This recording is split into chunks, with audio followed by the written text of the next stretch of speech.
আল্লাহ বলেন বান্দা আমি আল্লাহ তোমাকে একটা একটা করে শিক্ষা দিয়েছে। আল্লাহ কেন আমার ইবাদত করবে না, কেন আমার গোলামি করবে না? আমি আল্লাহ একজন মানুষের সাথে 20 জন ফেরেশতা নিযুক্ত করেছি। দিনের বেলা 10 জন, আবার রাত্রে বেলা 10 জন। ডাইনে ফেরেশতা, বামে ফেরেশতা, সামনে ফেরেশতা। কোন সময় তুমি অ্যাক্সিডেন্ট হয়ে পড়ে যাবে, কোন সময় তুমি বিপদে পড়ে যাবে, এই জন্য আমি আল্লাহ তোমার চতুর্দিকে ফেরেশতা নিযুক্ত করে দিয়েছি। কে দিয়েছে? লাহু মুআকিবাতুম মিন বাইনি ইয়াদাইহি ওয়া মিন খালফিহি ইয়াহফাযুনাহু মিন আমরিল্লাহ। আল্লাহ বলেন বান্দা তোমার ডাইনে ফেরেশতা নিযুক্ত করে দিয়েছি, বামে ফেরেশতা নিযুক্ত করে দিয়েছি, সামনে ফেরেশতা, পিছনে ফেরেশতা। বান্দা কোন সময় তুমি বিপদে পড়ে যাবে, কোন সময় তুমি অ্যাক্সিডেন্ট হয়ে যাবে, আমি আল্লাহ তোমার চতুর্দিকে ফেরেশতা নিযুক্ত করে দিয়েছি। তাহলে সে আল্লাহর ইবাদত করা দরকার আছে না নাই? আল্লাহ বলেন বান্দা টাকা দেখো, বাড়িতে একটা কুকুর আছে, সামান্য জুড়া দেওয়া হয়, সামান্য খাবার দেওয়া হয়। সামান্য জুড়া খাওয়ার কারণে কুকুর মালিককে বলে, ও মালিক আপনি ঘুমায়া যান, আমি কুকুর আপনার বাড়িটা পাহারা দিব। ঠিক না? আরো জোরে আওয়াজ দিয়ে বলেন। আল্লাহ বলেন বান্দা আমি আল্লাহ তোমার সব হাজত পুরা করলাম। ও বান্দা তাকায়া দেখো, 1 থেকে 1.5 বছরের বাচ্চা যতক্ষণ না কাঁদে মা তার সন্তানকে দুধ দেয় না। ঠিক না বেঠি? বাবার কাছে না চাইলে পাওয়া যায় না। আল্লাহ বলেন আমি আল্লাহ এমন আল্লাহ, আমার কাছে চাইতে হয় না, যাবার আগে আগে আমি আল্লাহ আমার বান্দার সব চাহিদা পূরণ করে দে। চাওয়ার আগে চাহিদা পূরণ করেন কে? তাকায় দেখেন বাড়িতে কুকুর আছে, মালিক ঘুমা যায়, কুকুর পাহারা দেয়। ঠিক না বেঠি? একদিন মালিক খুব কনকনা শীত, ঠান্ডা, এই বাড়িতে কি চোর ডাকলো না মালিকই ঢুকলো কুকুর বলতে পারে। ঠিক না বেঠি? কিন্তু একদিন মালিক হঠাৎ করে, খুব ঠান্ডা শীত, কনকনা শীত, চেহারার উপরে কাপড়, সমস্ত শরীরের উপরে কাপড়, চিনতে পারে না, কুকুর মালিককে চিনতে পারে নাই। একটা আওয়াজ দিছে, হং করে। তার মানে তুমি কে? মালিক তো কয় কি, আমি তোমাকে খাওয়াইলাম, আমি তোমারে পানি খাওয়াইলাম, আমি তোমাকে জুড়া খাওয়াইলাম, তুমি বলো আমি কে? আসলে কুকুর কিন্তু মালিককে চিনতে পারে না। এমনি দেখা যায়, তাকায়া দেখবে মালিক চেহারার উপর থেকে কাপড়টা সরাইয়া দিচ্ছে। ঠিক না ভাই? ঠিক। যেই মাত্র চেহারার উপর থেকে কাপড়টা সরাইয়া দিয়েছে, এমনি দেখবেন কুকুর বুঝতে পারছে, হায় রে আমি তো চিনতে পারি না, এটা তো মালিক। কুকুর দৌড়াইয়া মালিকের কাছে মাথা নত করে। ঠিক না ভাই? ঠিক। আর দেখবেন লেজটা এইভাবে লাড়তেই থাকে, তার মানে মালিক আমি চিনতে পারি নাই, সরি সিলিন্ডার, আমাকে মাফ করে দেন। লেজটা এইভাবে লাড়তেই থাকে। আল্লাহ বলেন বান্দা আমি আল্লাহ তোমার সব হাজত পুরা করলাম, সুস্থতার নিয়ামত আমি আল্লাহ দান করলাম, আমার ইবাদত করবে না তো কার ইবাদত করবে?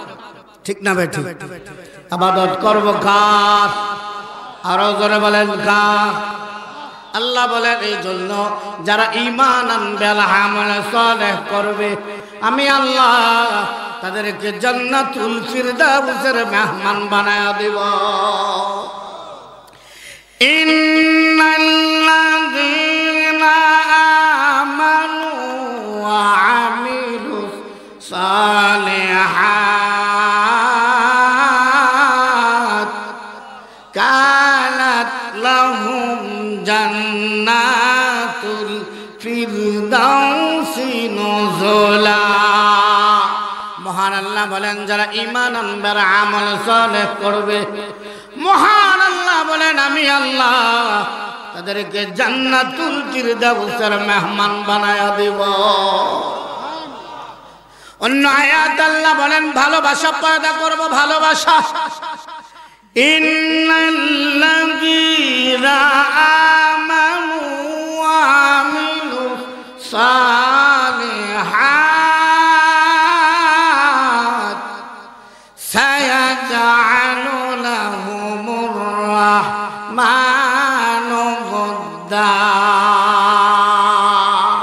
যারা ঈমান আনে আর আমল সালেহ করবে, মহান আল্লাহ তাদেরকে ভালোবাসা দান করবেন, ভালোবাসবেন। ঠিক না ঠিক? মহান আল্লাহ বলেন বান্দা কেন আমার ইবাদত করবে না, কেন আমার গোলামি করবে না?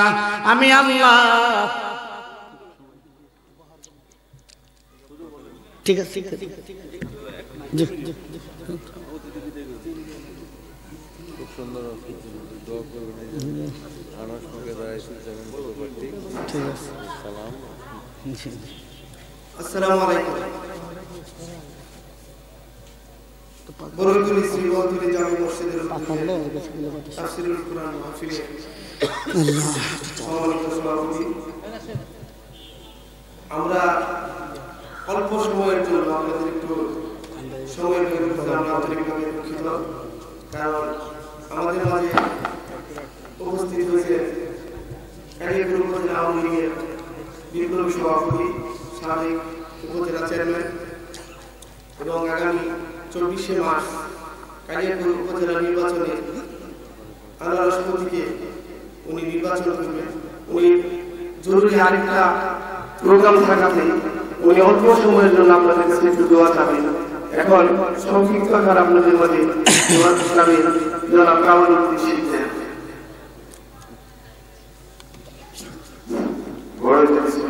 জামা মসজিদ কর্তৃক আয়োজিত আজকের এই বাৎসরিক ওয়াজ মাহফিলের সম্মানিত সভাপতি, আপনাদের প্রতি নির্বাচিত সুযোগ্য চেয়ারম্যান জনাব রফিক মামা, শ্রদ্ধেয় প্রধান বক্তা, উপস্থিত মুরব্বিয়ানগণ, সকলকে জানাচ্ছি আমি আমার অন্তঃস্থল থেকে কৃতজ্ঞতা এবং সালাম। আসসালামু আলাইকুম ওয়া রাহমাতুল্লাহ। ধর্মীয় অনুষ্ঠানে বক্তব্য রাখতে নাই, যে সুন্দর ওয়াজ হচ্ছে, যে কোরআনের কথা ধর্মের কথা বলছেন আমাদের হুজুর, এর মধ্যে কথা বলাটা উচিত না। তারপরেও আমাদের সামনে 24শে মার্চ নির্বাচন, দুটি কথা বলে আমি শেষ করবো, আপনারা মহাসংখ্যক দৃষ্টিতে দেখবেন। আমি আপনাদের ভোটে নির্বাচিত হয়ে আপনাদের মূল্যবান ভোটে নির্বাচিত চেয়ারম্যান ছিলাম 9 থেকে 14 সাল পর্যন্ত। আমার মামা ছিলেন তখন চেয়ারম্যান। আমাদের সুযোগ্য ভাইস চেয়ারম্যান জনাব হেলাল ভাই, যিনি সারাক্ষণ আমার সঙ্গেই থাকতেন, সমস্ত কিছু তার সাথে পরামর্শ করে করতাম।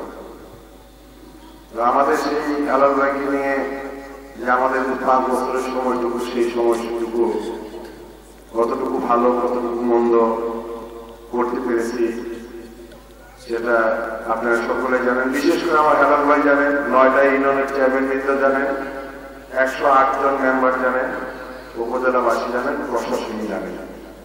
তারপরে আরেকজন এসেছে, তিনিও 5 বছর করলেন। এর কতটুকু সফলতা ব্যর্থতা এবং কিভাবে আসলো এটাও আপনারা সকলেই জানেন। আমি আবার আপনাদের মাঝে এসেছি আপনাদের কাছে ভোট চাইতে, দোয়া চাইতে। আমার মাকে আনারস, আপনারা দয়া করে আনারস মাকে ভোট দিয়ে আমাদের মাননীয় মন্ত্রী জনাব মোহাম্মদ হক ভাইয়ের নেতৃত্বে এই উপজেলার ব্যাপক উন্নয়ন হবে। সেই উন্নয়নের সততার সাথে, ন্যায়ের সাথে, শতভাগ ন্যায়নিষ্ঠার সাথে সে আমাদের মধ্যমায়ের দেশ 2021 সালে অনেক কাজ, হাজার হাজার কোটি টাকার কাজ, সেই কাজে অংশগ্রহণ করার জন্য আপনাদের মূল্যবান ভোট চাই, আপনাদের কাছে দোয়া চাই। আমার মার্কা আনারস।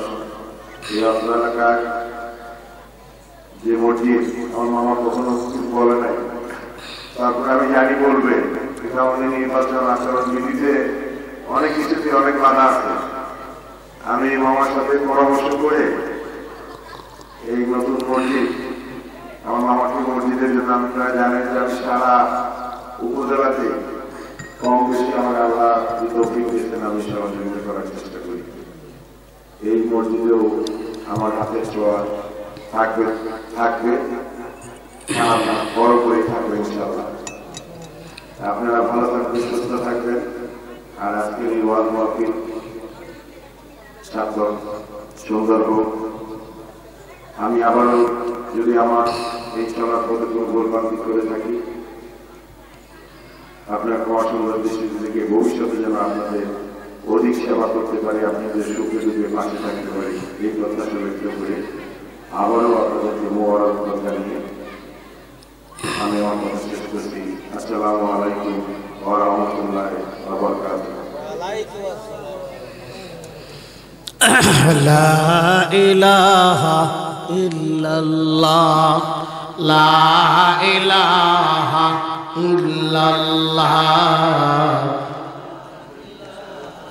মোহাম্মত লা ইলাহা ইল্লাল্লাহ, লা ইলাহা ইল্লাল্লাহ, লা ইলাহা ইল্লাল্লাহ। तरसवा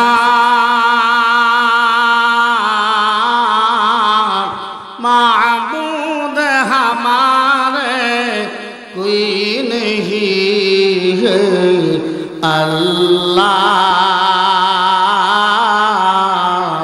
कोई हमारे माबूद हकीकी इलाह, ला इलाहा इल्लल्लाह, ला इलाहा, ला इलाहा इल्लल्लाह, मुहम्मदुर रसूलुल्लाह सल्लल्लाहु अलैहि वसल्लम। বলতেছিলাম আমল করব, দরকার আছে না? আসলে মাঝখান দিয়া কথা বললে এটা ইমেজ থাকে না, কথা বলার আর আগের মতন চাহিদা থাকে না, নষ্ট হয়ে যায়, আপনাদেরও নষ্ট হয়ে যায়, বক্তারও নষ্ট হয়ে যায়, ঠিক না ভাই? ঠিক। এই জন্য আসলে মাঝখান দিয়া কথা বলার সুযোগ দেওয়া উচিত না। যদি উনি আসছে 2-1 মিনিটে সংক্ষিপ্ত সময়ের ভিতরে আলহামদুলিল্লাহ শেষ করে গেছে। আল্লাহ তাআলা আমাদের সকলকে কবুল করুন, সকলে বলে আমিন। আল্লাহ বলেন, বান্দা কেন আমল করবে না? আমি আল্লাহ তোমার সব হাজত পুরা করি।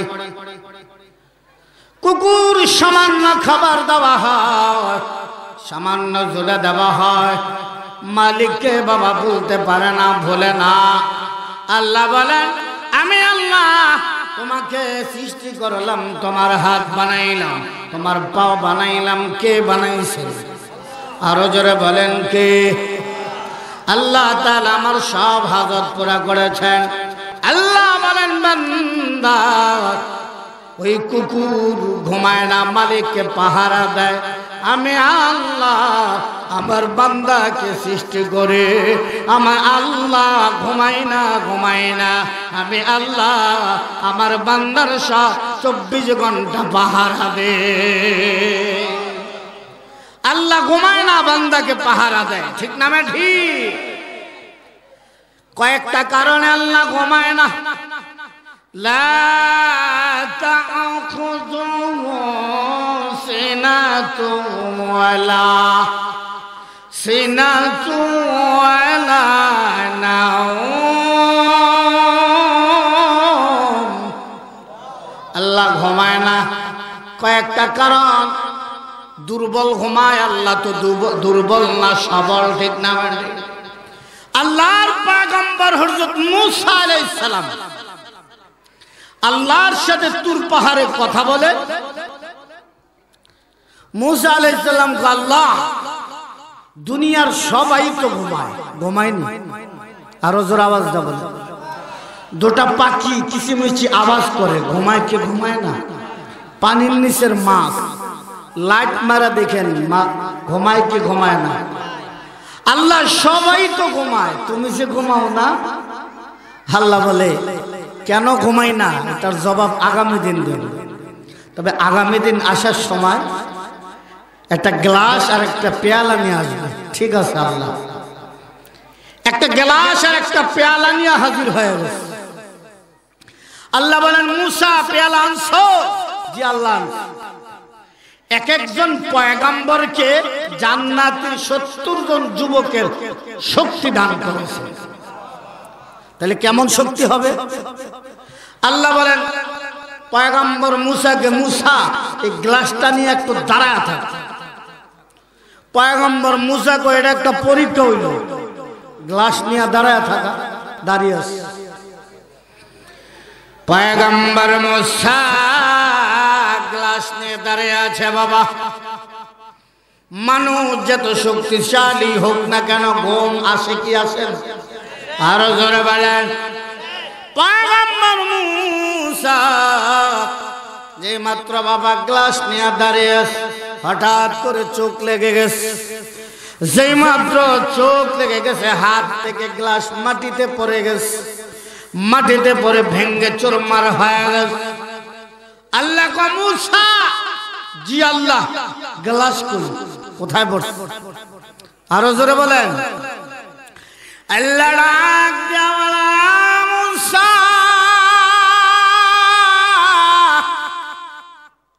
সারা রাত্রের কিছু অংশ যেতে না যেতে চোখে ঘুম এসে গেছে আরে মুসা ঘুম আসার কারণে হাত থেকে গ্লাস মাটিতে পড়ে ভেঙে চুরমার হয়ে গেছে আমি আল্লাহ যদি ঘুমায়া যায় তাম পৃথিবীটাকে পরিচালনা করবে এই জন্য আমি আল্লাহ ঘুমাই না আল্লাহ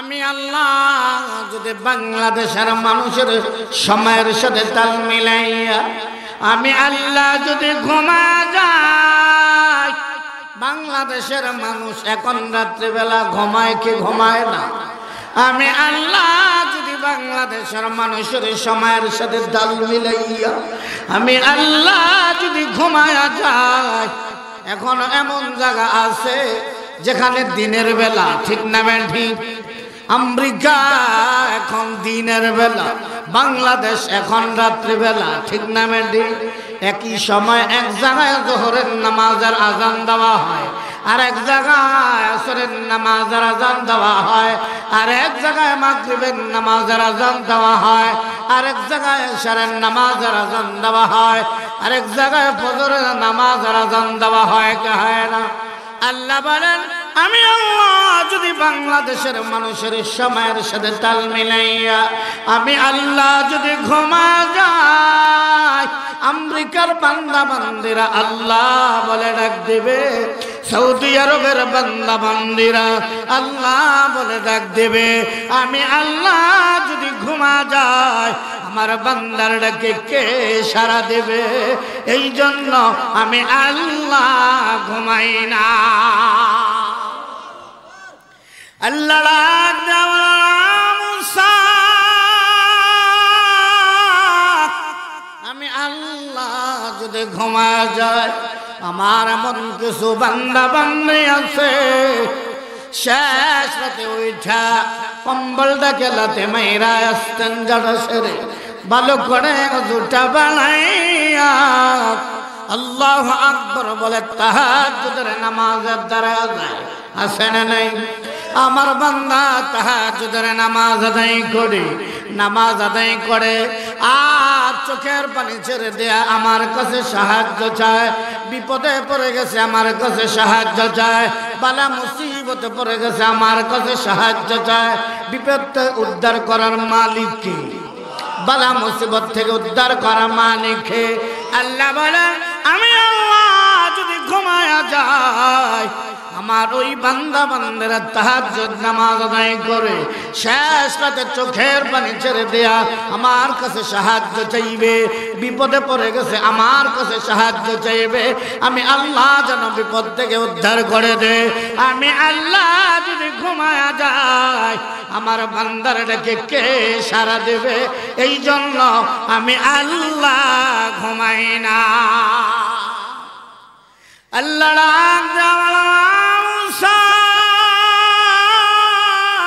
আমি আল্লাহ যদি ঘুমায় যাই আমার বান্দা বান্দি অ্যাক্সিডেন্ট হয়ে পড়ে যায়, আমার বান্দা বান্দি অসুস্থ অবস্থায় পড়ে থাকে, আর আমার বান্দা বান্দি যদি আমাকে ডাক দেয় আমাকে স্মরণ করে, আমি আল্লাহ যদি ঘুমা যায় আমার বান্দার ডাকে কে সাড়া দেবে? এই জন্য আমি আল্লাহ ঘুমাই না। তাইলে আল্লাহ ঘুমায় না, 24 ঘন্টা বান্দার পাহারা দেয়, ঠিক না বেঠিক? বান্দা কিন্তু আল্লাহরে ডাক দেয় না, বান্দা আল্লাহর আমল করে না, বান্দার অন্তরে আল্লাহর ভয় নাই, বান্দা শুধু দুনিয়া দুনিয়া দুনিয়া, ঠিক না বেঠিক?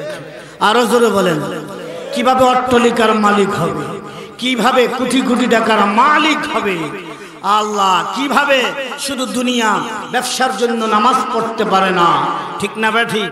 কৃষি কামারে কাজ করে নামাজ পড়তে পারে না, আল্লাহর হুকুম মানতে পারে না, কারণ তার কাছে আল্লাহর হুকুমের চাইতে ব্যবসাটা বড় হয়ে গেছে, আল্লাহর হুকুমের চাইতে তার কাছে কৃষি কামারের কাজ বড় হয়ে গেছে, আল্লাহর হুকুমের চাইতে সন্তানাদি বড় হয়ে গেছে, ঠিক না বেঠিক?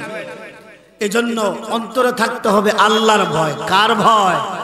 আরো কারণ সব হাজত পুরা করে কে? ইব্রাহিম বিন আদহাম রাহমাতুল্লাহি আলাইহি বলকের বাদশা ছিলেন, ঠিক না বেঠিক? বাদশাহী দান করেছিলেন ইব্রাহিম বিন আদহাম রাহমাতুল্লাহি আলাইহি। বিশাল বাদশাহী কে দান করেছেন?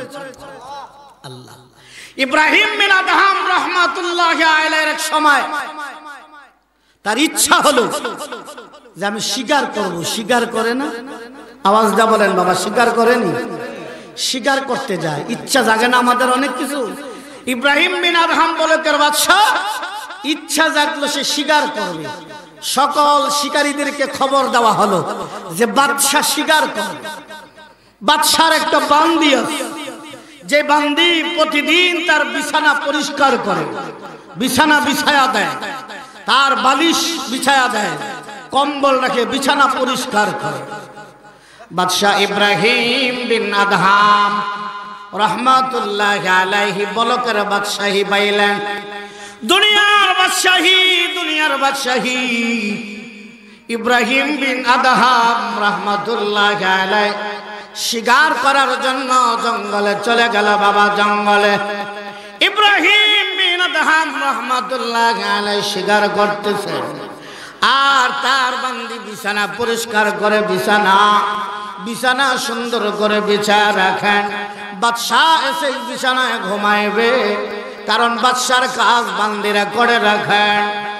আর বান্দি পরিষ্কার করে মন চাইল, হায় রে বলকের বাদশার বিছানাটা কত আরাম হবে, বাদশার বিছানাটা কত শাহী বিছানা, কেমন আরাম হয়ে যাবে।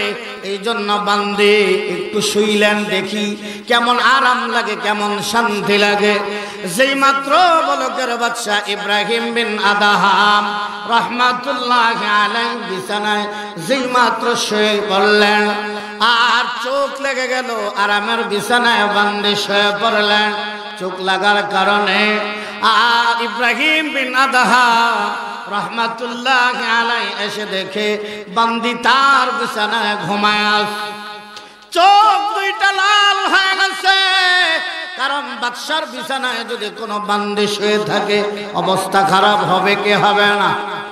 আর ইব্রাহিম বিন আদহাম রাহমাতুল্লাহি আলাইহি বান্দিকে বেত্রাঘাত করলেন।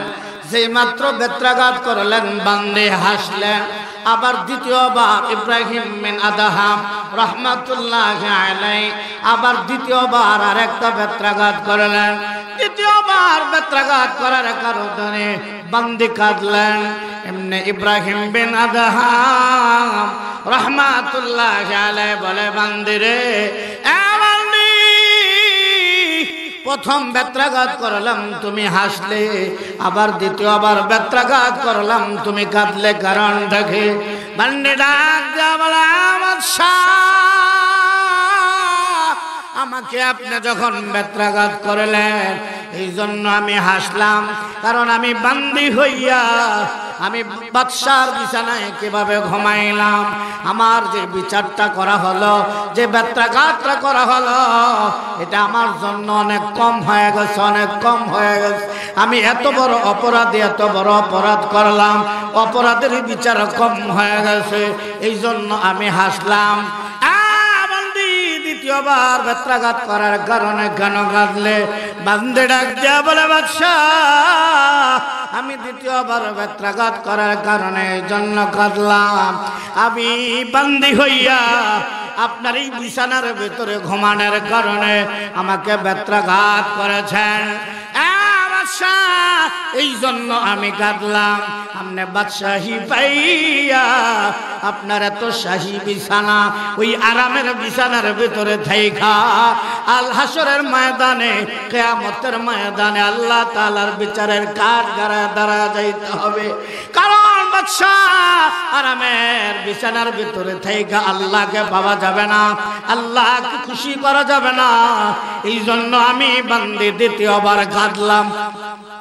যদিও বান্দি কথা অনেক বড়, ঠিক না? ঠিক, কথা অনেক বড়, কিন্তু বাদশাহ ইব্রাহিম বিন আদহাম রাহমাতুল্লাহি আলাইহি পরিবর্তন হয়ে গেল। হায় রে, যদিও সে বান্দি কত বড় কথা, আমি বাদশাহী পাইয়া আরামের বিছানায় আমি তো আল্লাহকে পাওয়া কষ্ট হয়ে যাবে। আরামের বিছানায় জিন্দেগি কাটায় যদি দে, আল্লাহর হুকুম যদি পালন না করে, তাহলে মহান আল্লাহকে সন্তুষ্ট করা কষ্ট হয়ে যাবে। এই জন্য ইব্রাহিম বিন আদহাম রাহমাতুল্লাহি আলাইহি টেনশন করতেছেন, আল্লাহকে কিভাবে পাওয়া যায়, আল্লাহকে কিভাবে সন্তুষ্ট করা যায়। একদিন ঘুমে আছেন ইব্রাহিম বিন আদহাম রাহমাতুল্লাহি আলাইহি, বাবা যে মাত্র ঘুমে আছেন, ঘুমের ঘরে স্বপ্ন যোগে, তা স্বপ্নের যোগে একটা আওয়াজ শুনতেছেন। ইব্রাহিম বিন আদহাম রাহমাতুল্লাহি আলাইহি ছাদের মধ্যে কে যেন দৌড়ায়, কে যেন দৌড়ায়, বিকট আওয়াজ হচ্ছে। ইব্রাহিম বিন আদহাম রাহমাতুল্লাহি আলাইহি বলেন, কে তুমি ছাদের মধ্যে কেন দৌড়াও, কারণটা কি? বলে, ও বলো কার বাদশাহ ইব্রাহিম বিন আদহাম, আমি হইলাম একজন মুসাফির, আমি মুসাফির হইয়া। বলে, মুসাফির কেন তুমি ছাদের মধ্যে, ছাদের উপরে? এমনি মুসাফির ডাক দিয়া বলে, আমি আমার গাভীটা হারায় ফেলেছি, আমি আমার গাভী হারায় ফেলেছি, আমি গাভী খোঁজ করার জন্য ছাদের উপরে উঠলাম। বাদশা ডাক দিয়া বলে, মুসাফির তুমি কেমন মুসাফির? গাবি হারাইছ, গাবি তো ছাদের উপরে পাওয়া যায় না, গাবি ছাদের উপরে পাওয়া যাবে না, তুমি একটা বেকুব মুসাফির। কেমন মুসাফির? তুমি গাবি হারাইছ, আমার ছাদের উপরে খোঁজ করো। এমনি ডাক দিয়া বলে, মুসাফির ও বাদশাহ, তোমাকে আল্লাহ তাআলা বাদশাহী দান করেছেন, বাদশাহী। আমি বেকুব না, তুমি বেকুব, কারণ আমি এরকম ভাবে ছাদের মধ্যে যেমনে ভাবে গাবি হারাইলে গাবি পাওয়া যায় না, আরামের বিছানায় যদি কাটায়া দে, বাদশাহী বিছানায় যদি জিন্দেগি কাটায়া দে, বাদশাহীর বিছানায় কাটাইয়া মহান আল্লাহকে পাওয়া কষ্ট হয়ে যাবে। আমি যেমনি ভাবে ছাদের মধ্যে গাবি পাইব না, গাবি পাওয়া যাবে না, গাবি হারাইলে যেভাবে গাবি ছাদের মধ্যে পাওয়া যাবে না, ও বাদশাহ আরামের বিছানায় যদি কাটায়া দাও, ঠিক তেমনি ভাবে আরামের বিছানায় কাটাই আল্লাহকে পাওয়া যাবে না। এই কথাটা বাবা এমন ভাবে লেগে গেছে। ইব্রাহিম ইবনে আদহাম রাহমাতুল্লাহি আলাইহি সব কিছু পালাইয়া শাহী বাদশাহী পালাইয়া জঙ্গলে চলে গেল। জঙ্গলে ইব্রাহিম বিন আদহাম রহমাতুল্লাহ আলাইহি জঙ্গলে চলে যাবার পর কিছুদিন যখন চলে গেছে মন্ত্রী পরিষদ, ওই জঙ্গলে যায় ইব্রাহিম বিন আদহাম রহমাতুল্লাহ আলাইহিকে খোঁজ করে। কোথায় গেল বাদশাহ? ইব্রাহিম বিন আদহাম রহমাতুল্লাহ আলাইহি তাকায়া দেখে নদীর পারে বৈশা বৈশা একটা সুই দিয়া খেতা ছিলা। মন্ত্রী পরিষদ চলে গেল। বাদশাহ আপনি সবকিছু পালাইয়া বাদশাহী পালাইয়া জঙ্গলে চলে আসলেন, কারণটা কি? দেশের অবস্থা ভালো না, দেশের পরিস্থিতি ভালো না। এমনি বাদশাহ ডাক দেয়া বলে, ও মন্ত্রী পরিষদ, আমি দুনিয়ার বাদশাহী চাই না, আমি আখিরাতের বাদশাহী চাই। এই দুনিয়ার বাদশাহীকে লাথি মারলাম, এই দুনিয়ার বাদশাহী আমার দরকার নাই। যেই দুনিয়ার বাদশাহীর মধ্যে থাইকা আমি আমার আল্লাহকে পাবো না, আল্লাহর সন্তুষ্টি পাবো না, এমন বাদশাহী মহান আল্লাহ আমাকে দান করেছেন। দেখো তাকায়া দেখো, হাতে বাবা একটা সুই ছিল, এই সুইটা নদীর মধ্যে ফালায়া দিল। আর মাছের ডাক দেয়া বললাম, মাছ এক সুই নিয়ে আসো, সুই নিয়ে আসো। হাজার হাজার মাছ সুই নিয়া ইব্রাহিম বিন আদহাম রহমাতুল্লাহ আলাইহির কাছে হাজির হয়ে গেল। ইব্রাহিম ইবনে আদহাম রাহমাতুল্লাহ আলাইহি বল, না না, আমি এই সুই চাই না। সকলের স্বর্ণমুখী সুই নিয়ে হাজির হয়ে গেল। বাদশা ডাক দেয়া বলল, মাছ আমি যেই সুইটা বালাইলাম নদীর মধ্যে, আমার যেই সুইটা ছিল যেটা লোহার সুই, আমি ওই সুইটা চাই। একটা মাছ কিছুক্ষণ পর দেখলো একটা মাছের মুখে করে ইব্রাহিম বিন আদহামের সুইটা নিয়ে হাজির হয়ে গেল। বাদশা ডাক দেয়া বলল, মন্ত্রী পরিষদ তাকায়া দেখো, মহান আল্লাহ আমাকে কেমন বাদশাহী দান করেছেন।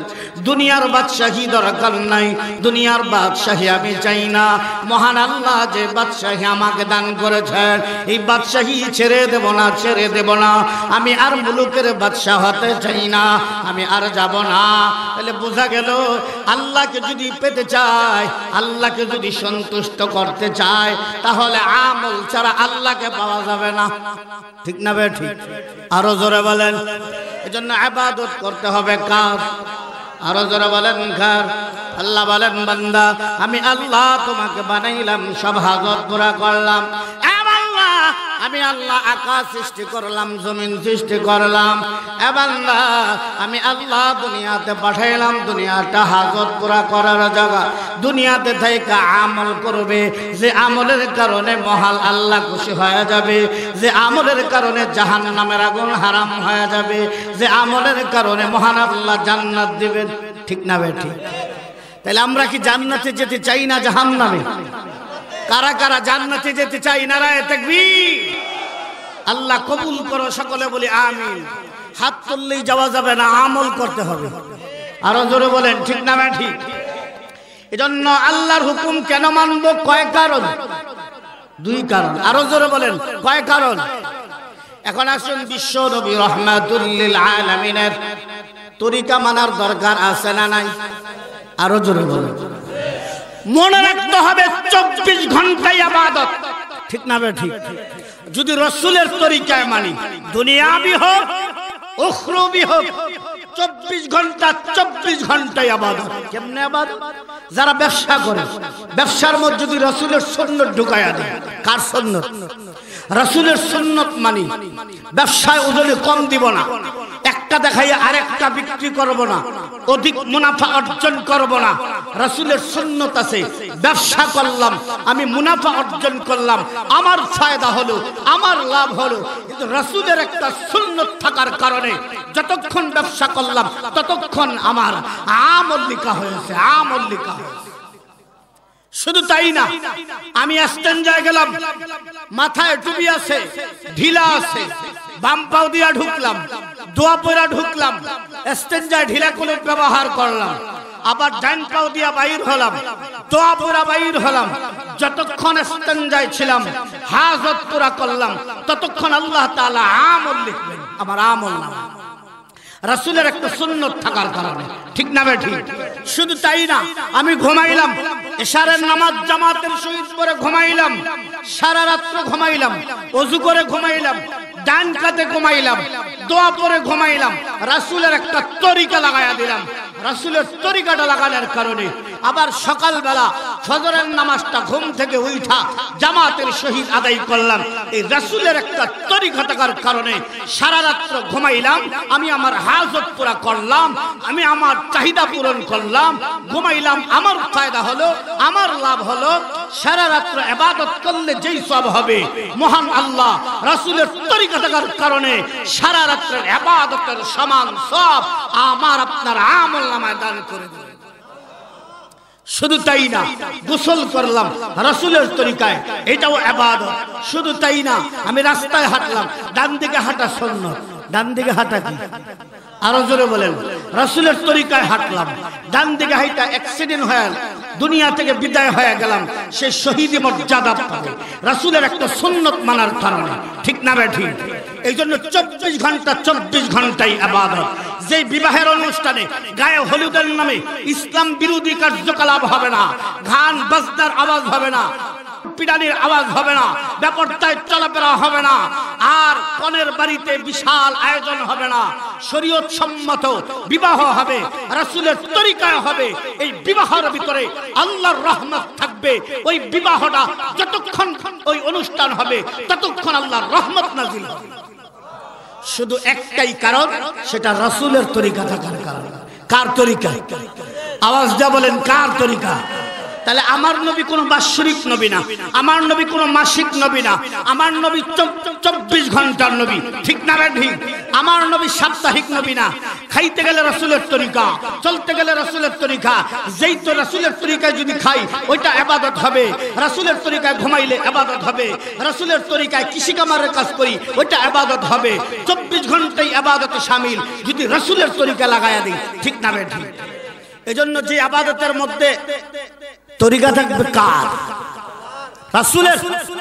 উজ্জা বলতে হুকুম তো আল্লাহ, তরিকা কার? আমার নবী, আপনার নবী শ্রেষ্ঠ নবী, রাহমাতুল লিল আলামিন, শাফিউল মুজনিবিন, ইমামুন নবিয়্যিন, ইমামুল মুরসালিন, রাহমাতুল লিল আলামিন, শ্রেষ্ঠ নবী, আখির নবী মুহাম্মদুর রাসূলুল্লাহ সাল্লাল্লাহু আলাইহি ওয়াসাল্লামের তরিকা মানব 4 কারণে। কয় কারণ? আরো যারা আওয়াজ দা বলেন, কয় কারণ? 4 কারণে বিশ্ব নবী রাহমাতুল লিল আলামিনের তরিকা মানব। এই 4টা কারণ থাকলে একজন মানুষ আরেকজন মানুষের অনুসরণ করে, ঠিক না বেঠিক? 1 নাম্বার কারণ, দেখবেন কোন বুজুর্গি হলে, আল্লাহওয়ালা হলে তার অনুসরণ করেন। আওয়াজ দা বলেন না, অনুসরণ করে। কোন বুজুর্গ হলে অনুসরণ করে কি করে না?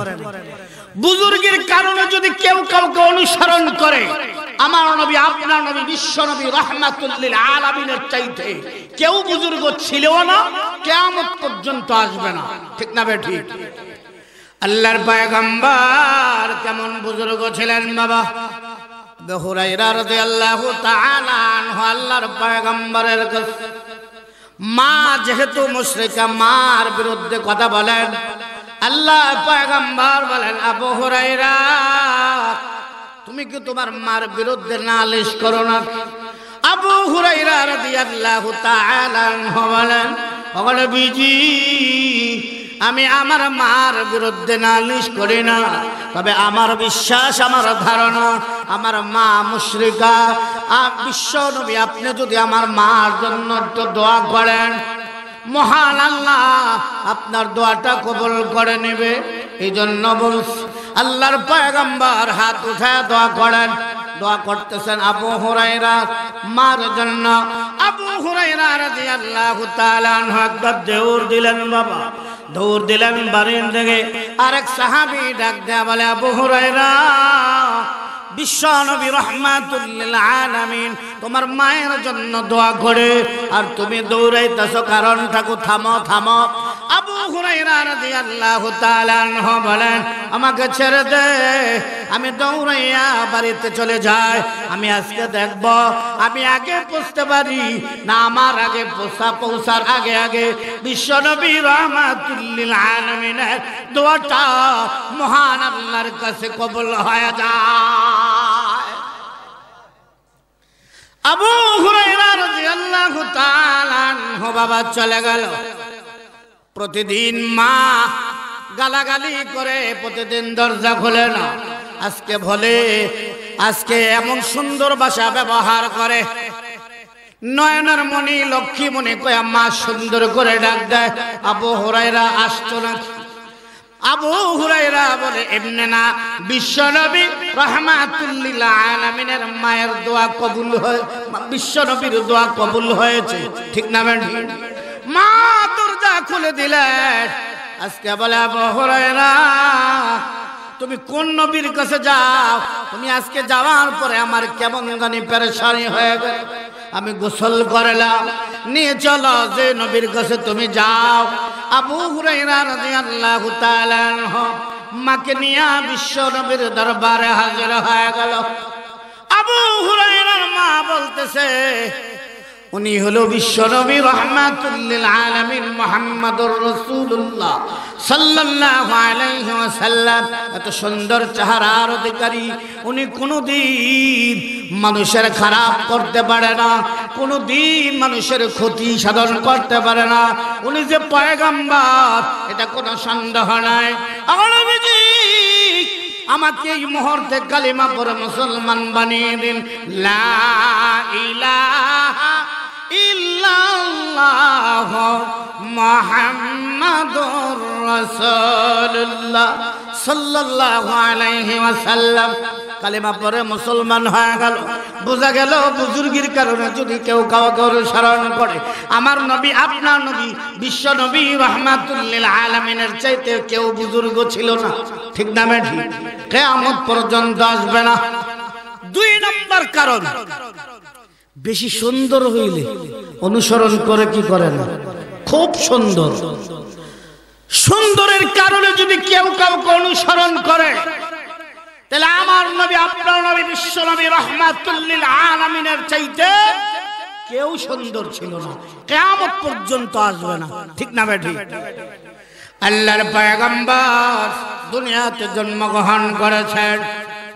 মা আমেনা বলে, এত সুন্দর সন্তান জিন্দেগি তার দেখি নাই। দুধ মা হালেমা বলে, আমেনা রে তুমি কোথায় যাও? তোমার বয়স আর কত হবে? তোমার চাইতে আমি বেশি দেখেছি, তবে আমার জিন্দেগিতে এত সুন্দর শিশু আর কখনো দেখে নাই। আল্লাহ রহমতের ফেরেশতা ডাক দেয়া বলে, আমেনা রে, ও দুধ মা হালিমা, তোমাদের বয়স হবে 30 থেকে 35 বছর। এই গাজীপুরের খবর ছাড়া তোমরা কোনো খবর জানো না, মক্কা মদিনার খবর ছাড়া কোনো খবর জানো না। তবে মহান আল্লাহ আমাকে লক্ষ লক্ষ বছর আগে সৃষ্টি করেছে, লক্ষ লক্ষ বছর আগে সৃষ্টি করেছে। আমি আল্লাহর রহমতের ফেরেশতা, তাম পৃথিবীটা কয়েক সেকেন্ডে চক্কর দিতে পারি। লক্ষ লক্ষ বার তাম পৃথিবী ঘুরে ঘুরে দেখেছি। আমি বিশ্বনবী রাহমাতুল লিল আলামিনের চাইতে কোন সুন্দর মানুষ আমি এই জিন্দেগিতে আর দেখি না। আল্লাহ ডাক দেয়া বলবে, ফেরেশতা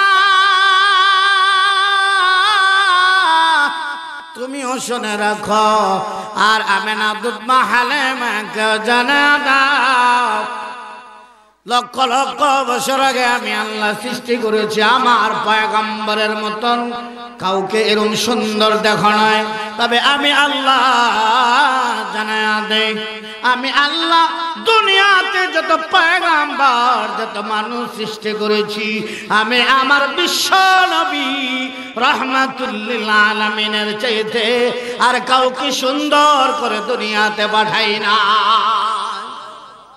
তাহলে যদি সুন্দরের কারণে কেউ কাউকে অনুসরণ করে, বিশ্বনবী রাহমাতুল লিল আলামিনের চাইতে সুন্দর। আরো জোরে বলেন। আম্মা জান হযরত আয়েশা রাদিয়াল্লাহু রাদিয়াল্লাহু তাআলা আনহা বলেন, দুনিয়ার মানুষের রে, আল্লাহর পয়গম্বরের চেহারা তো সুন্দর ছিল। অন্ধকার ঘর, আল্লাহর পয়গম্বর যখন অন্ধকার ঘরে প্রবেশ করত এমন আলোকিত হয়ে যাইত, আমি ইচ্ছা করলে সুয়ের ছিদ্র দিয়া সুতা ঢুকাইতে পারতাম। সুন্দরের কারণে যদি কেউ কাউকে অনুসরণ করে, আমার নবী আপনার নবী বিশ্ব নবী রাহমাতুল লিল আলামিনের চাইতে কেউ সুন্দর না। 3 নাম্বার কারণ হয় না বাবা, যদি কেউ পয়সাওয়ালা হয়, অর্থ সম্পদের মালিক হয়, অনুসরণ করে কি করে না? আরো জোরে বলেন। ঢাকা 5 তলা বিল্ডিং এর মালিক, গাড়ির অভাব নাই, বাড়ির অভাব নাই, অট্টালিকার অভাব নাই, ব্যবসায়ী, কোটি কোটি টাকার ব্যবসা, গ্রামে আসলে দেখবেন পিছনে লোক ঘুরে কি ঘুরে না? আরো জোরে বলেন। অর্থ সম্পদের মালিক বড় লোকের কারণে যদি কেউ কাউকে অনুসরণ করে বাবা, আমার নবী আপনার নবী বিশ্ব নবী ইমামুল আউয়ালিন আল আখিরিন, ইমামুল আউয়ালিন আল আখিরিন, বাহরে সাদাকা রাহমাতুল লিল আলামিন, ইমামুল আউয়ালিন আল আখিরিন, নূর আলম রাহমাতুল লিল আলামিন, শফিউল উমাম হামারা নবী রোজ কিয়ামত, শফিউল উমাম হামারা নবী রোজ কিয়ামত, शफाअत करेगा अल्लाह की बस गुनाहगारों बात, शफाअत करेगा अल्लाह की बस गुनाहगारों बात। अल्लाह अकबर। যিনি কাল হাসরের ময়দানে শাফাত করবেন, রাহমাতুল লিল আলামিনের চাইতে কেউ ধনী ছিল না, ঠিক না ঠিক? যদিও আমার নবী আপনার নবী বিশ্ব নবী রাহমাতুল লিল আলামিন গরিবী হালাতে জিন্দেগি কাটাইছেন, গরিবী হালাত পছন্দ করেছেন। আল্লাহর পয়গম্বর বিশ্ব নবী রাহমাতুল লিল আলামিন গরিবী হালাতে দুনিয়া থেকে বিদায় হয়ে গেছেন। সালমান ফারসি রাদিয়াল্লাহু তাআলা আনহু দুনিয়ার মনিবের কাছে আল্লাহর পয়গম্বর আসা পর্যন্ত 10 বার বিক্রি হয়েছেন। কতবার? আরো জোরে বলেন। একজন মনিব, দুনিয়ার মনিব একটা শর্ত দিস, তোমাকে আজাদ করে দিব যদি তুমি 3.5 কেজি ওজনের একটা স্বর্ণ দিতে পারো, আর 100 খেজুর গাছ একসাথে লাগাবে, একসাথে বড় হবে, একসাথে ধরবে, একসাথে পাকবে। এটা যদি তুমি পালন করতে পারো, মানতে পারো, তাহলে তোমাকে আজাদ করে দেওয়া হবে।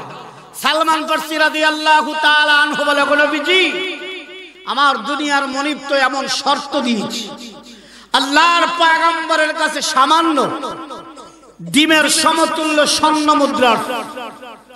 আল্লাহর পয়গম্বর বলে, সালমান এই স্বর্ণ মুদ্রাটা নিয়ে তুমি যাও। সালমান ফারসি রাদিয়াল্লাহু তাআলা আনহু বলে, ওগো নবীজি এই সামান্য স্বর্ণ মুদ্রা, এটা তো 3.5 কেজি ওজনের হবে না। আল্লাহর পয়গম্বর বলে, সালমান যাও, তুমি যাও, মহান আল্লাহ বরকত দিতে পারে। সুবহানাল্লাহ। আল্লাহ পারেনি বরকত দিতে। সালমান ফারসি রাদিয়াল্লাহু তাআলা আনহু বাবা এই ডিমের সমতুল্য স্বর্ণ মুদ্রা নিয়ে হাজির হয়ে গেল, আর দুনিয়ার মনিবের কাছে নিয়ে যখন পাল্লায় দিল, 3.5 কেজি ওজন দিল এক জায়গায়, আর এই স্বর্ণ মুদ্রাটা আরেক পাল্লায় রাখলো। টাকা দেখে এই সামান্য স্বর্ণ মুদ্রাটা 3.5 কেজি ওজনের চাইতে আরো বেশি হয়ে গেছে। আল্লাহর পয়গম্বর বিশ্ব নবী রাহমাতুল লিল আলামিন 100 খেজুর গাছ একসাথে লাগাইলো। আল্লাহর পয়গম্বর মুবারক হাত দিয়া বাবা যে খেজুর গাছ 100 খেজুর গাছ লাগাইলেন, এই খেজুর গাছগুলো একসাথে বড় হতে লাগলো, একসাথে বড় হলো। আল্লাহর পয়গম্বরের মুবারক হাত দিয়া লাগানো খেজুর একসাথে বড় হলো, একসাথে খেজুর ধরলো, একসাথে খেজুর পারলো। এখনো বাবা আল্লাহর পয়গম্বরের মুবারক হাত দিয়া যে খেজুর গাছ লাগাইছিলেন এখনো খেজুর আছে, ওই খেজুরের দাম 2 থেকে 2.5 হাজার টাকা। আল্লাহর পয়গম্বরের মুবারক হাত দিয়া লাগাইলেন। বোঝা গেল আল্লাহর পয়গম্বরের চাইতে কেউ ধনী ছিলেন না, ঠিক না বেঠিক? যদিও আল্লাহর পয়গম্বর গরিবী হালাত কাটাইছেন, গরিবী হালাতে জিন্দেগি কাটাইছেন, বিদায় হয়ে গেছেন। 4 নম্বর কারণ হলো কেউ যদি ইহসানকারী হয়, দেখবেন সমাজের মধ্যে ইহসানকারী হয়, অন্যায় করছে মাফ করে দিস, আছে না নাই? আরো জোরে বলেন, যত বড় অন্যায় মাফ করে দিস, মানুষকে ক্ষমার চোখে দেখে, মানুষের উপকার করার চেষ্টা করে, ইহসান করে, একরাম করে, এমন সমাজে আছে না নাই? ইহসানের কারণে, একরামের কারণে যদি কেউ কাউকে অনুসরণ করে, আমার নবী আপনার নবী বিশ্ব নবী রাহমাতুল লিল আলামিনের চাইতে কেউ ইহসানকারী নয়, হবেও না, কিয়ামত পর্যন্ত হবে না। একরামের কারণে যদি এরকম ভাবে কেউ কাউকে অনুসরণ করে, আল্লাহর পয়গম্বরের চাইতে কেউ একরামকারী হবে না, হবে না, ঠিক না বেঠিক? অসুবিধা হচ্ছে মনে হয়? একটু জিকির করে লা ইলাহা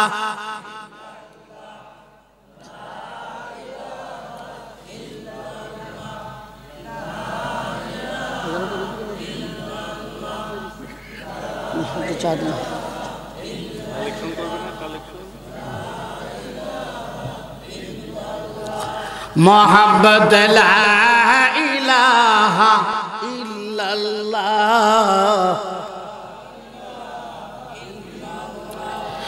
ला इलाहा इल्लल्लाह, बाज़र माज़र गैरुल्लाह, दरगा दुर्गा गैरुल्लाह, আমাদের মাবুদ এক আল্লাহ, লা ইলাহা ইল্লাল্লাহ। মোহাব্বতে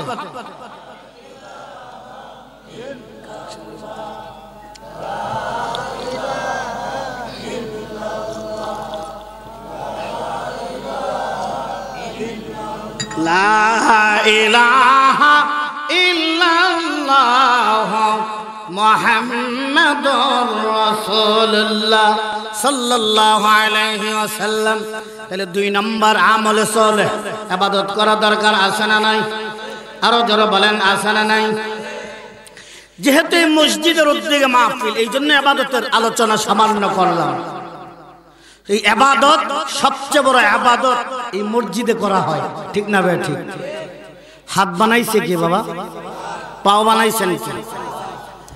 আল্লাহর ইশারায় ফেরেশতারা আমার 2টা হাত বানাইয়া হাতের জায়গায় হাত বসায় দিলেন। আল্লাহর ইশারায় ফেরেশতারা আমার পাও 2টা বানাইয়া পায়ের জায়গায় পা বসায় দিলেন। আল্লাহর ইশারায় ফেরেশতারা আমার মাথাটাও বানাইয়া মাথার জায়গায় মাথা বসায় দিলেন, চক্ষুর জায়গায় চক্ষু বসায় দিলেন। আল্লাহর ইশারায় ফেরেশতারা আমার কান 2টা বানাইয়া কানের জায়গায় কান বসায় দিলেন। কে বানাইলেন? সব অঙ্গ প্রত্যঙ্গ মহান আল্লাহর ইশারায় ফেরেশতারা বানাইলেন। বান্দার এখন কপালটা বাকি আছে। কি বাকি আছে? আরো জোরে আওয়াজ দিয়ে বলেন, কি বাকি আছে? মহান আল্লাহ ডাক দিয়া বলেন, ফেরেশতারা আমার বান্দার আমার ইশারা হাত 2টা বানাইয়া হাতের জায়গায় হাত বসায় দিলে, পাও 2টা বানাইয়া পায়ের জায়গায় পা বসায় দিলে, মাথাটাও বানাইয়া মাথার জায়গায় মাথা বসায় দিলে, কানের জায়গায় কান বসায় দিলে, নাকের জায়গায় নাক বসায় দিলে, শুধু তাই না ব্রেনের জায়গায় ব্রেন বসায় দিলে। সাবধান সাবধান, আমার বান্দার চেহারায় হাত দেবে না, আমার বান্দার কপালে হাত দেবে না। কেন দেবে না? আমার বান্দার কপালটা আমি আল্লাহ কুদরতি ভাবে বানাইবা। আমার বান্দার কপালে ফেরেশতাদের হাত লাগাইতে দেব না, কারণ আমার বান্দার কপালটা অনেক দামি কপাল। আমার বান্দা এই কপালটা জমিনে লাগাইয়া দুনিয়ার শ্রেষ্ঠ ইবাদত সাজদা দেয় কারে? আরো জোরে বলেন, খাজা বাবারে, বট গাছের গোড়ায়, মাজারে, বাজারে না, মহান আল্লাহ বলেন এই কপালটা অনেক দামি কপাল। আমার বান্দা এই কপালটা জমিনে লাগাইয়া সুবহান রাব্বিয়াল আ'লা সুবহান রাব্বিয়াল আ'লা বলতে দেরি হবে, আমি আল্লাহ আমার বান্দার সিজদাটা কবুল করতে একটি মুহূর্তও দেরি হবে না। এজন্য কপাল বানাইছেন কারে সিজদা দেওয়ার লাগা? আরো জোরে বলেন। সব অঙ্গ প্রত্যঙ্গ ফেরেশতারা বানাইলেন আল্লাহর ইশারায়, আর আল্লাহ কুদরতি ভাবে বান্দার কপালটা বানাইলেন, কোন ফেরেশতার হাত লাগাইতে দিলেন না। কারণ বান্দা আল্লাহকে সিজদা দিবে, এই সিজদা দেওয়া হয় এই মসজিদে, ঠিক না ভাই? ঠিক। আরো জোরে বলেন। তাহলে দুনিয়ার সবচেয়ে দামি জায়গা, সেই মসজিদের ভিতরে সবচেয়ে বেশি সবচেয়ে দামি ইবাদত করা হয় নামাজ, ঠিক না ভাই? ঠিক। দুনিয়ার ভিতরে সবচেয়ে বড় ইবাদত কি? ইমানের পরে আরো জোরে আওয়াজ দিয়ে বলেন কি? নামাজ পড়া দরকার আছে না নাই? নামাজ ছাড়া কেউ জান্নাতে যেতে পারবে? কারা কারা নামাজ পড়ি তো হাত তুলি, তো নামাজ পড়বো। নারায়ে তাকবীর। আল্লাহ কবুল করেন, সকলে বলি আমিন। বাবা হাত তুললেই হবে না, 5 ওয়াক্ত নামাজ জামাতের সহিত আদায় করতে হবে, ঠিক না ভাই? ঠিক। এই মসজিদ আপনারা অর্থ দিয়া, শ্রম দিয়া, কথা দিয়া, নসিহত দিয়া, সম্পদ দিয়া সাহায্যের হাতটা বাড়াইয়া দিচ্ছেন, আলহামদুলিল্লাহ। আপনাদের এই মসজিদ